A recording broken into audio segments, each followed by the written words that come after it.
Good morning! May naglalako nga ng isda at saka iba't ibang klase ng mga lamang dagat dito sa may tabi ng beach or sa tabi ng pampang. And bumili nga kami nitong alimasag at saka itong kakaiba na alupihang dagat. May mga nakikita ako nito sa palengke pero first time ko lang siya talaga kakainin, as in. Halabos lang yung ginawa namin siya. Nilagyan lang namin ng salt, walang tubig. Hinayaan namin siyang magtubig sa sarili niya. And ayan, tingnan nyo naman. Ang laman ng claw ng alimasag. Kumbaga, claw pa lang, ulam na.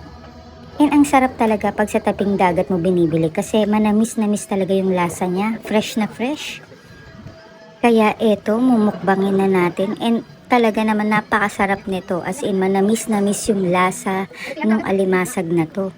Tapos after naman nito, itatry ko naman yung alupihang dagat. Buti na lang medyo malalaki siya compared dun sa mga nakikita ko sa palengke. Ayan, o tingnan nyo. Diba? Para siyang maliit na lobster, maliit na shrimp.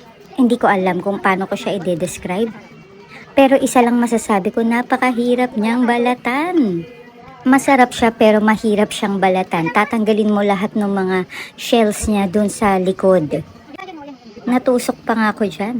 Pero ayun, super enjoy naman kainin kasi ang sarap kahit mahirap.